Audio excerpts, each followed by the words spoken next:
A paz do Senhor a todos, muito boa tarde. Eu vim aqui para compartilhar uma palavra com vocês que está no livro de Jonas, capítulo 4, versículos 10 e 11. Caso vocês queiram me acompanhar, fiquem à vontade. Versículo 10. E disse o Senhor: Tiveste compaixão da aboboreira, na qual não trabalhaste, nem a fizeste crescer, que em uma noite nasceu, em uma noite pereceu.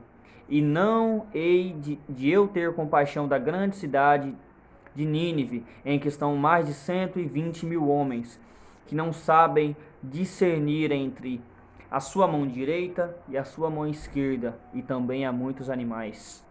Irmãos, eu queria focar aqui na palavra com vocês, compaixão. Nós vivemos um tempo em que o Senhor disse em que nos últimos dias o amor de muitos esfriaria. E nessa palavra o Senhor fala com Jonas, depois que Jonas pregou em Nínive e depois que ele saiu de Nínive, esperando o que ia acontecer. O Senhor fez nascer uma boboeira durante a noite para que cobrisse Jonas e livrasse ele do seu enfado. Mas quando chegou o dia, o Senhor enviou um bicho que feriu a boboreira e ela se secou. E Jonas se entristeceu por isso.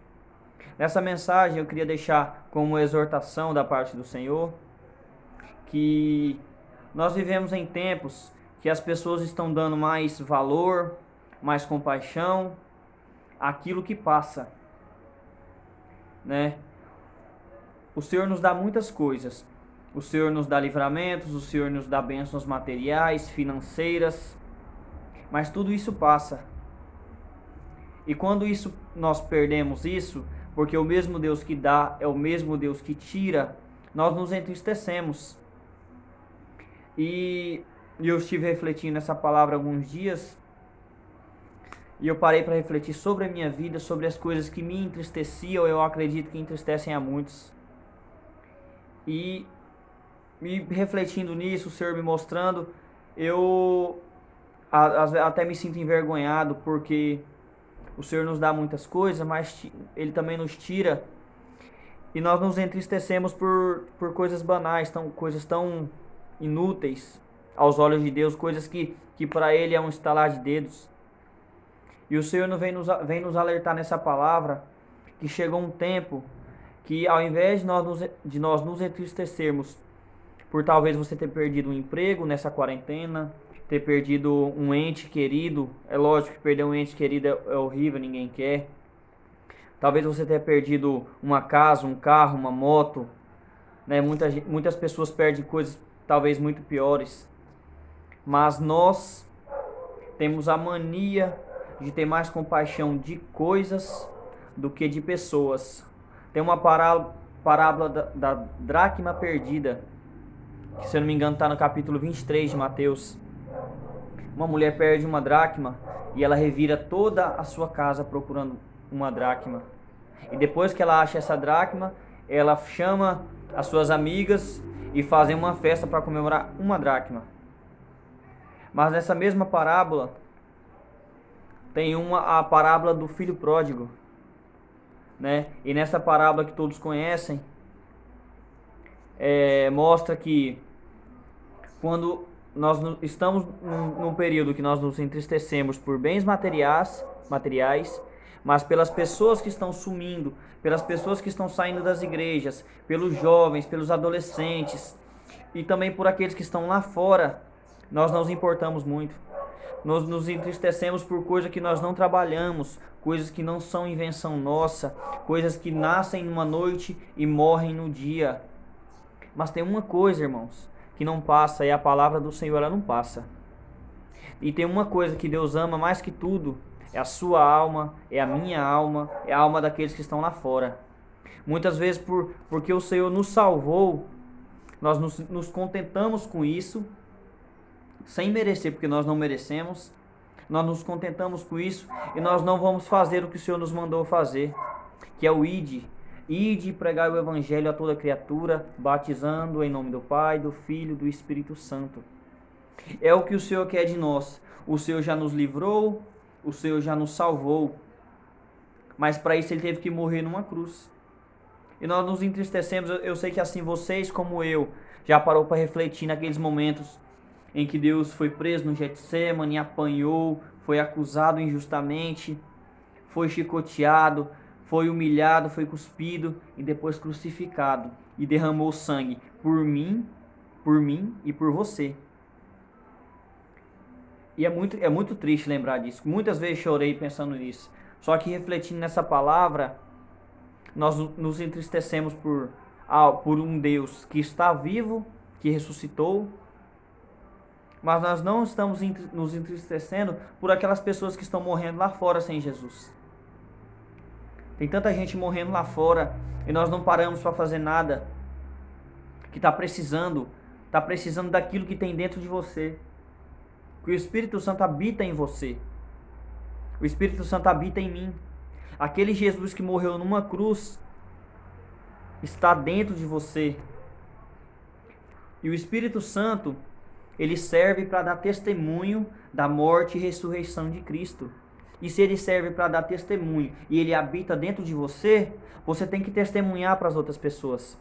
Na mulher do poço de Samaria, no capítulo 3 de João, quando ela volta para a cidade e chama os homens, e Jesus prega para eles, os homens dizem: nós não acreditamos mais porque você falou, nós acreditamos agora porque ele falou.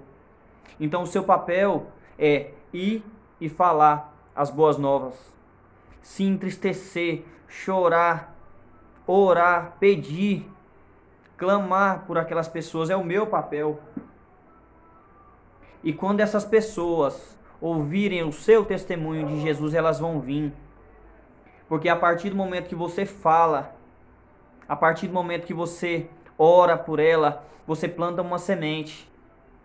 E o Espírito Santo vai começar a trabalhar. E depois que ele vem e aceita Jesus, ele passa a crer em Jesus e não mais na sua palavra. Porque a glória tem que ser dele, não minha e nem sua. A mulher do poço de Samaria foi lá, falou: não, o Senhor é profeta, falou tudo que eu disse. Ela foi, chamou os homens e os homens creram em Jesus. Anteriormente ele tinha dito: se você soubesse quem te fala, você me pediria água.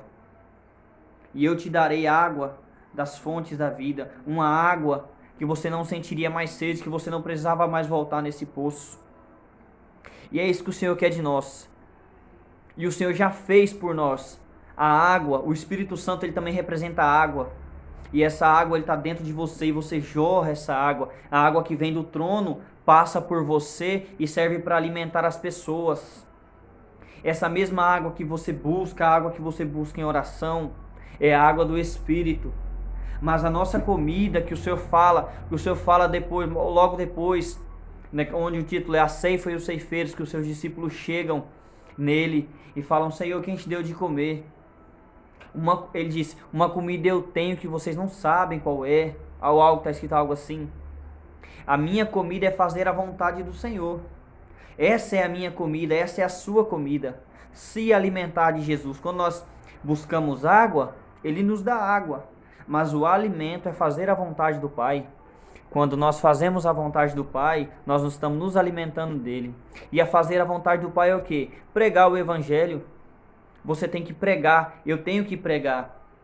Não estamos mais no tempo de viver um evangelho morno, um evangelho de contentamento, um evangelho de somente ir para a igreja, voltar para casa. Nós vivemos um tempo de um evangelho que precisa ser pregado da maneira simples e direta. O Senhor não quer que você suba num púlpito, se ele te coloca em cima do púlpito, glória a Deus. Mas não é isso, não é somente isso. O seu púlpito, o seu campo missionário é onde você está.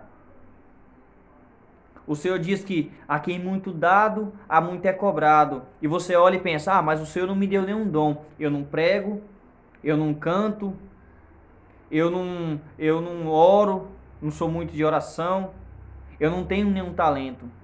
Mas o Senhor te deu algo. O Senhor me deu algo. Antes de qualquer talento, o Senhor me deu algo. O Senhor deu uma ordem: ide e pregai o Evangelho. O Senhor não está perguntando se você quer ou não. A partir do momento que você aceita Jesus, Ele se torna o Deus da sua vida, como nós falamos. Ah, o Senhor é o Deus da minha vida. Como é que Ele é o Deus da minha vida se eu não faço a vontade dEle? Como é que o Senhor disse: Senhor, se possível, passe esse cálice de mim. Todavia seja feita a sua vontade. Quando Jesus estava no Getsemane, antes de ser crucificado. Nós falamos: Senhor, seja feita a sua vontade. Mas quando Deus quer fazer a vontade dele, nós não queremos. Ao invés de nós irmos para Nínive, a gente quer pegar o barco e ir para Tarsis. E é nessas coisas que Deus nos pega. Deus muitas vezes faz com que o nosso barco afunde, manda a tempestade, e nós achamos: nosso Senhor me abandonou. E não é isso. O Senhor está fazendo a vontade dele. Não adianta a gente falar que Deus é o Deus da nossa vida e a gente não faz a vontade dele. Nós temos que fazer a vontade de Deus. Você não precisa ser o maior cantor, você não precisa ser o pregador reconhecido. Tem tantos pregadores aí, ótimos homens de Deus, que morreram anônimos, mas ganharam tantas almas. E um testemunho de vida meu, que eu queria deixar com vocês, é o da minha avó. A minha avó ganhou a minha alma depois de morta. Quando eu tinha 2 anos, a minha mãe cuidou dela com câncer. E minha mãe me contava, eu não me lembro. Minha mãe me contava que ela me sentava numa rede, me dava um pedaço de madeira na mão e a gente cantava os hinos da harpa. Eu não me lembro disso, mas a minha avó plantou uma semente. Ela me apresentou o Jesus que eu sirvo hoje, ela me apresentou lá atrás. Lá atrás. E depois de morta, depois de 20 anos, eu aceitei Jesus e estou aqui hoje falando com vocês. Mas se talvez minha avó não tivesse feito o que o Senhor mandou ela fazer, eu não estaria aqui hoje. E é isso, talvez você só tenha que plantar uma semente, falar o tanto que Deus é bom, falar o tanto que Ele é misericordioso. A salvação, o arrependimento é só uma semente. A fé é do tamanho de um grão de mostarda. Você não precisa pregar para uma pessoa e ela aceitar Jesus naquele mesmo dia. Não se entristeça por isso.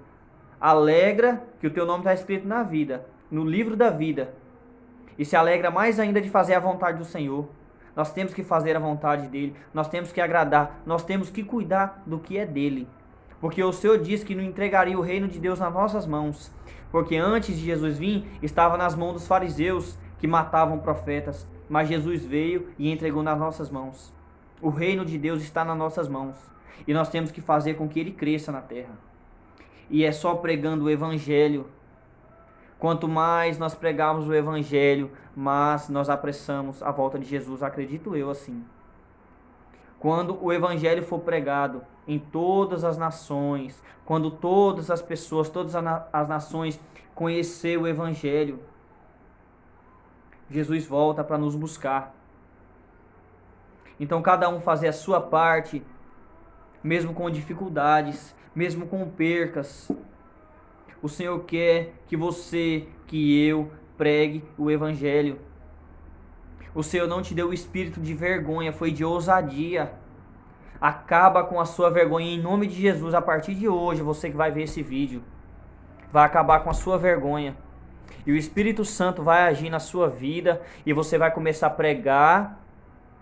E você vai começar a cantar, você vai começar a falar de Deus para aqueles que não tinham. Você vai desenterrar aquilo que estava enterrado em você. O Senhor colocou isso no meu coração de falar isso. E hoje Ele está me dando oportunidade lá atrás, há 2 semanas atrás. E eu vou profetizar em nome de Jesus. Que tudo que estava escondido, tudo que você tinha guardado no seu coração pela vergonha vai começar a sair, vai começar a florescer. Vai haver mudança na sua vida. Vai haver mudança.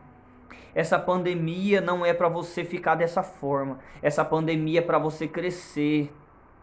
Porque quando Jesus voltar, Ele vai ver o que Ele deixou na sua mão. Ele vai ver se você multiplicou os talentos. Então multiplica os talentos que Deus te deu. Multiplica os talentos que Deus te deu. Não deixa enterrado. E eu vou falar algo que é bíblico.